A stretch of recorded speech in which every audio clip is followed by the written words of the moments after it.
Decision time. Would you want Boogie on your Spurs squad? Oh, would you? Yeah, would you? I would love him. I would welcome him. I will help recruit him if they need me to. It's probably unrealistic because they're already cap-strapped and their roster is full, but you could move some things around if he had interest as well as they did, and they should have interest. Anybody who's followed my career knows I have been a huge fan of his since before his draft. I was on record before his draft that featured John Wall, his Kentucky teammate, and I said DeMarcus should be the #1 pick in that draft, not John Wall. I think I've been right about that because he has averaged, 21 and 11 in his career. Since his rookie year, he is the only man in the NBA to average 20 and 10 with a minimum of 550 games. You got to have a minimum. Right. Okay. But the point is, the biggest shock to me through free agency over the last, what are we in, to day 6, and I've told our producers this 2 or 3 times because I kept pushing to do this topic before now. Why hasn't somebody jumped on him? I really thought he'd get your basic 15 million, some sort of middle. Considering what you've seen some of the other guys get on a one-year deal. And what did we see in the finals? We saw flashes of brilliance. Glimpses, just glimpses. But we go back to game 2. Remember, he goes 11, 10, and 6 in the win at Toronto. Correct. Were we not stunned by that? Maybe we shouldn't have been because that's just old DeMarcus, right? Then game 5, we saw 14 and 6 in 20 minutes. In game 6, we saw 12 and 5 in 19 minutes. And we saw him for the year shoot 35% from 3, and he was 36 from 3 the year before. And I know our friend Chris Broussard always says he closes his eyes when DeMarcus starts to pull up from 3, but he's pretty good. Yeah. I mean, he's a decent enough. He's adequate. He's adequate enough to cause you problems. Yeah. Because he's not 7 feet tall. What would you call him? Like 6'11". You just can't leave him unguarded like Draymond. Plus, he is a moose, man. Yeah. He's got shoulders. He causes problems down low because he's got soft hands.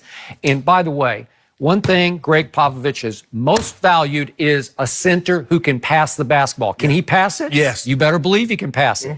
So I look at this and I say, there's an old NBA theory that I've heard for years, and I'm pretty sure it originated with the Spurs.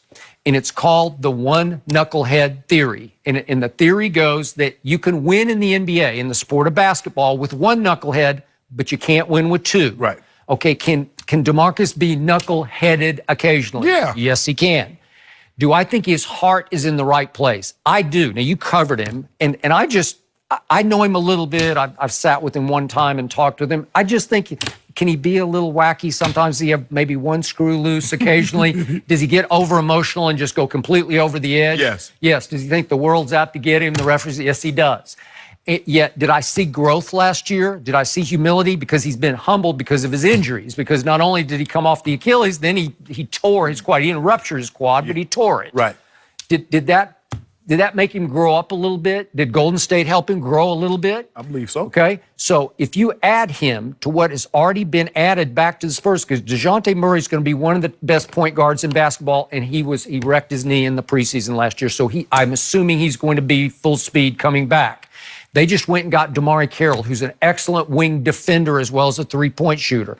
So, again, they're already a very deep team, and they did get Jakob Poeltl, who played really big for them last year in the playoffs. Okay, but again, if you put DeMarcus in that mix with the depth that they have, and they got DeMar, and they got obviously LaMarcus and Rudy Gay, and I can keep going down the Patty Mills and Marco Bellinelli and Bryn Forbes. They got a lot of shooters. They got depth. And they got, Bertans. Well, he led the NBA in three-point shooting until the last month of the season in percentage. He just did because he can really stroke it, and he's about 6'10", okay? So you go all the way to the bottom of the bench in quality depth, and you put him in there. He's got superstar ability to me. So would I love it? Yes. Could Greg Popovich deal with him? I believe that he could because we've seen Pop take shots before. Our man Steven Jackson, he took a shot with Steven, and Steven could be a little knuckleheaded and a little hard to deal with. And so he took 2 shots with him. The first time around, they won a championship in 2003 with Steven on that team and with a major contribution from him. Then they took another shot in 12 and 13. Didn't quite work out, and Steven started great about his minutes and thought that he should play more minutes than Manu, and you can't do that on that organization. And that was the end of that deal. But he took the chance with Steven, who had the reputation that was kind of in the DeMarcus category. So would I love to? Yes, I would. And if I can help, Spurs, I'm here to help because I believe this would be tremendous for this team. You know what, Skip? I believe the Spurs is one of the organizations that could deal with this young man. It's kind of like, and he still is a young man. Go ahead. Yeah, kind of like Golden State. Okay. Everybody can't handle Boogie. And I believe the Spurs, the way the culture is in that organization, I believe they're equipped. But you must understand, Skip, he is supremely skilled. The last 6 years before the injury, he was 25-12. You says he's 21-11 basically for his career.